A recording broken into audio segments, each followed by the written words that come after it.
Hello there, it's Wednesday, August 7, 2019. This is News Review. My name is Lamin Jai. Coming up, the Constitutional Review Commission today held a press conference 1 month after ending its external consultations, which saw the Commission travel around the world. We have a report on that. Also coming up, new Dalasi banknotes have started circulating. We have been speaking to Gambians there.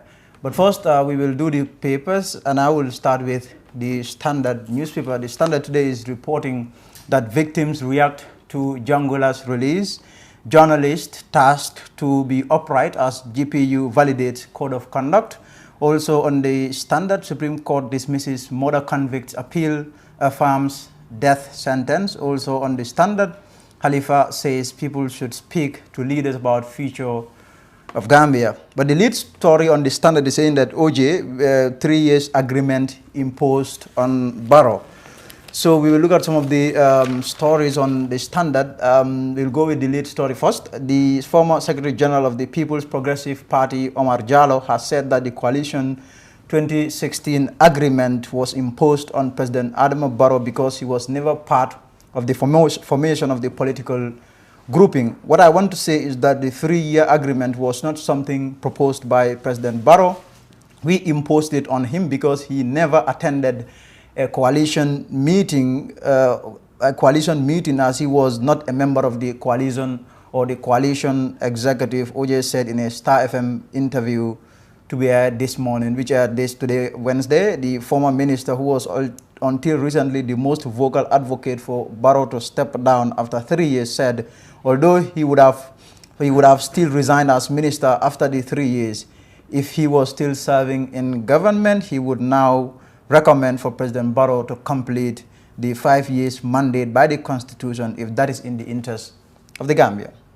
So the Victim Center also is reacting to the Justice Minister's decision there to release the 3 detained junglers. The Gambia Center for Victims of Human Rights Violations hereby expresses its concern over the decision taken by the Attorney General and Minister of Justice to release the 3 junglers who testified before the Truth, Reconciliation and Reparations Commission and confessed to crimes they committed, including torture, extrajudicial executions, and enforced disappearances. That was a press release by the Victim Center there. Also on the Standard, journalists are tasked to be upright as GPU validates code of conduct. Veteran journalist and Dean of the School of Journalism and Digital Media at the UTG, Nana Gray Johnson, has cautioned practicing journalists to be truthful in the conducting of their activities or duties. So the Standard is also saying Supreme Court dismisses murder convicts appeal, affirms death sentence. The Supreme Court of the Gambia, presided over by a panel of 5 judges, has dismissed an appeal filed by one Bakari Kanyi, a murder convict, thereby confirming the death sentence imposed by the High Court and the Gambia Court of Appeal. Also on the Standard, Khalifa says people should speak to leaders about future of Gambia. The leader of PDIS, Khalifa Saleh, has said that it's only Gambians and not necessarily coalition members who should come out and speak to President Adama Barrow and the other coalition partners as to what is their thinking on this 3-year term, because they are the owners of the country. So we leave it at that for the Standard, and then I'll now look at what Foria has for today. Victims Center not happy with decision to release junglers. Also on the Foria, Ndur Cham was tortured. Jungler tells TRRC. Position of next ICC prosecutor announced vacant. Also on the Standard, or on the Foria rather, ex-soldier, now policeman, denies participating in torture and killings. So the Foria newspaper is reporting that position of next ICC prosecutor announced vacant. The Assembly of States Parties, management oversight and legislative body of the International Criminal Court has announced the vacant position of the next ICC prosecutor who will be succeeding the current prosecutor. The term of the present prosecutor, Fatou Bensouda, a Gambian national, will expire on 15 June 2021. So that will be all for the newspapers.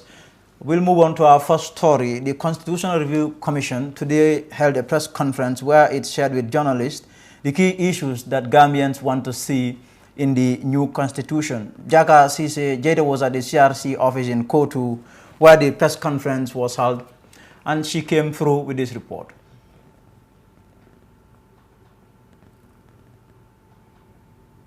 conference to share with journalists 6 key issues that have so far stood out since the Commission began the tedious work of drafting a new constitution for the country. Overall, from our assessment of the opinions and aspirations expressed by Gambians and other stakeholders during the constitutional review process, the following key issues stand out. Firstly, the democratic governance of the Gambia must be given priority, and that is to say, there is the need to respect the rule of law and fundamental rights and freedoms. Second, governance institutions must be strengthened to uphold the values and the letter and spirit of the Constitution. That is to say, the need to guard against abuse and the arrogation of unchecked exercise of power. The CRC chairman continued. Thirdly, proper management of public finances and ensuring effective accountability in government. That is to say, tackling corrupt behavior and restoring public confidence in government as an institution. Fourthly, a development process whereby local government serves as a meaningful engine for national development. That is to say, the need to empower local government authorities to ensure development from bottom up. The other 2 issues that have been advanced by Gambians, according to the CRC, are the importance of ensuring adequate checks and balances between the key government institutions of the executive, legislature, and judiciary, and the need to adequately protect our environment. Meanwhile, the CRC also used the press conference to bring Gambians up to speed with its external consultations. The Commission has concluded its external public consultations with Gambians in the diaspora.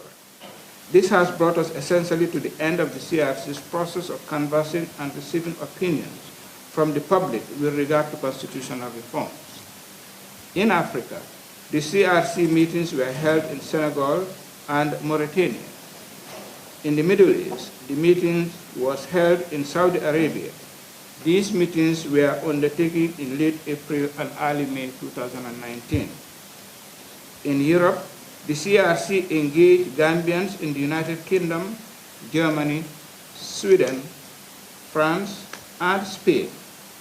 These consultations were held during the course of the month of June 2019. In the United States, the major cities in which the CRC held public consultations were New York City, Washington, D.C., Atlanta, Seattle, Minneapolis, and Raleigh. These consultations were held in late June and early July. The consultative process, according to the CRC officials, sought to learn of and receive the views and aspirations of Gambians living in the diaspora on the drafting of the new Gambian constitution.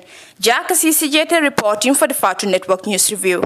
The Gaitaf Special Economic Zone is a 160-hectare mixed-use business park strategically located within the boundaries of Banjul International Airport, the Gambia. It is the only economic zone located within an airport in West Africa. Gaitaf Special Economic Zone is segmented into 4 separate zones: Commercial Zone, Industrial and Light Manufacturing, Logistics and Warehousing, Residential Zone. It is a highly secured economic zone with top-notch infrastructure, with eco-friendly buildings and beautiful landscaping. With attractive incentives and access to a pool of labor within the Gambia and the sub-region, the Gaitaf Special Economic Zone has already completed warehouses available to investors. Located less than 30 minutes away from the international seaport of Banjul, investors in the Special Economic Zone will enjoy a unique proximity to major markets around the world, including Africa, Europe, America, and Asia. For additional information, please visit www.gaitaf.com. Meanwhile, there has been pockets of criticism after it emerged that the Constitutional Review Commission devoured $14 million during its external consultations. The commission traveled around the world between April and June to seek the opinion of Gambians on the new constitution. The staggering sum is $1 million more than what was spent internally on consultation. But the CRC is insisting the external consultations are justified.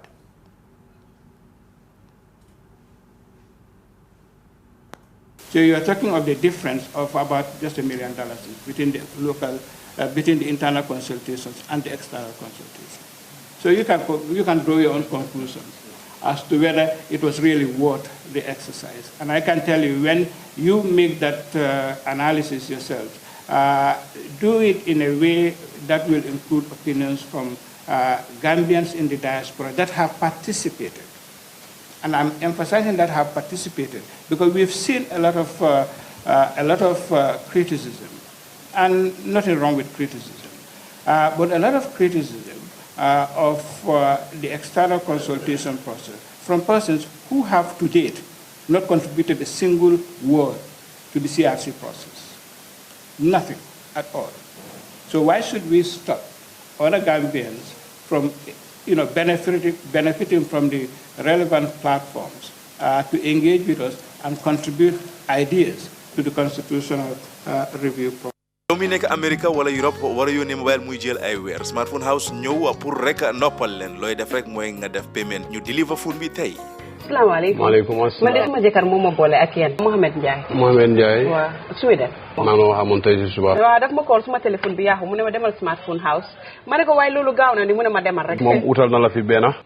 mooy iPhone 8 Plus. masha Allah. ak Smartphone House emuñ ci jaay mobile rek waaye dañuy jaay computer ay yére ak daala yi nga xam ne rek original lañ ba tax nag ko bugg a xam fi nga xam ne mooy Smartphone House da nga dem Kairaba Avenue opposite fi nga xam ne mooy Barcelona shop. So now, it's been almost 3 months since the Central Bank of the Gambia announced the creation or the production of new Dalasi banknotes for the Gambia. Well, these new banknotes have started circulating, bearing completely different features. More in this report by Faru Sise.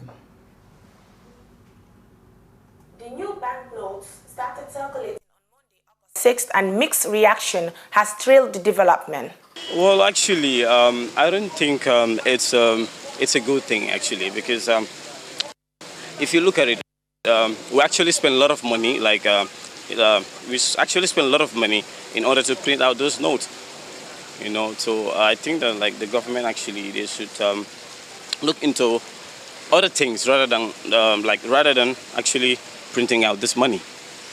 Luma fog dal, halis bu es bi dal, fog na ne nu melni bahna torop. Because halis bu maget bi soko xolé dafa bari different 100 ci nuro wuñ 50 ci nuro wuñ après halis bi dafa sona bo xamné mënuma understand lan nga ko ma ba pare bi amé head up day heñ so fogg na né li da moy di best ba pare tam design bu fi nekka natali ken neko fi ko xamné nañ né yeb fi culture la fogg na lolu mo gën ñu def ko nga xamné pour ñepp la waye do jël yow nit ki sa natal def ko ci halis bi wo wone né ya mom halis bi ñepp ko mom.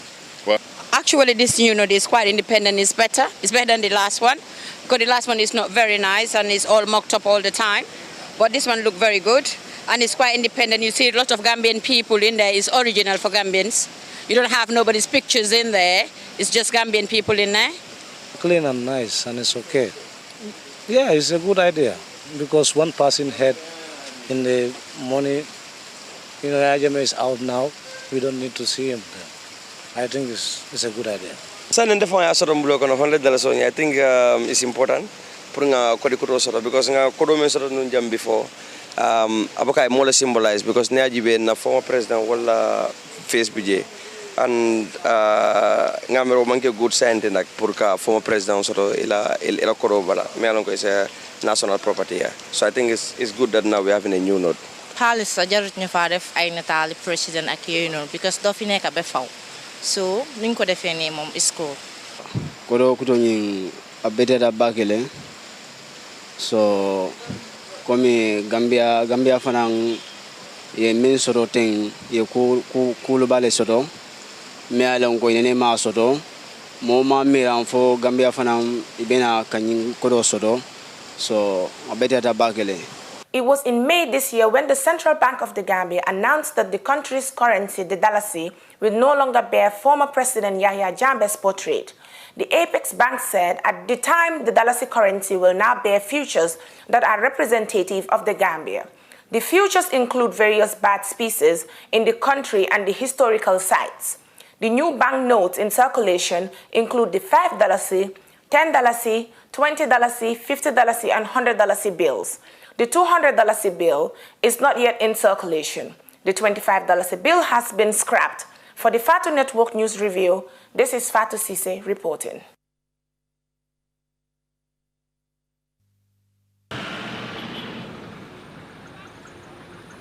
Hey, what are you doing here?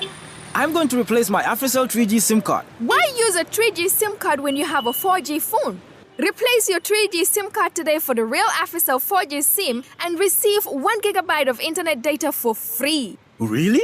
Yes, get 1 GB for free just by replacing your SIM card at any AfriCell outlet with no loss of contact. The cost of bundle from the 3G SIM card is the same for the 4G SIM. And guess what? With the 4G SIM card, you can also connect to the 3G network as well. This is so cool. I'll replace my 3G SIM card right away to the real 4G SIM and receive my very own 1 GB for free.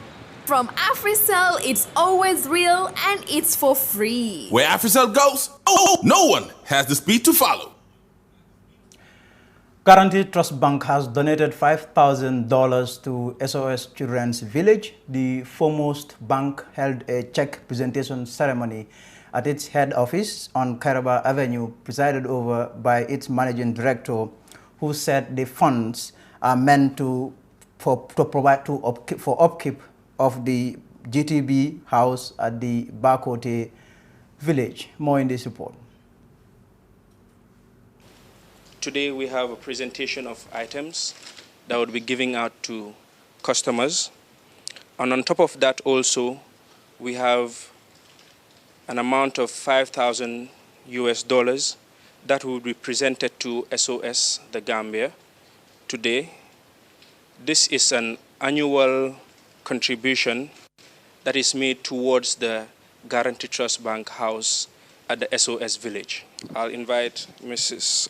Ami Balde and Mariama Bayo Sidebe, which are escorted by the 2 kids from the SOS Children's Village. Please. On behalf of the board, the management, and the staff of Guarantee Trust Bank, we are delighted once again to provide and donate this $5,000 check to the SOS village for the upkeep of the children. This is to demonstrate our commitment and the gestures that we've been doing over the years. Thank you. Appreciation for all the support GT Bank has been given to SOS Children's Villages, the Gambia, and for continuously partnering with us to ensure that children's basic survival needs are met. Very well, that's where we'll leave it for News Review. We'll be back tomorrow. Until then, goodbye.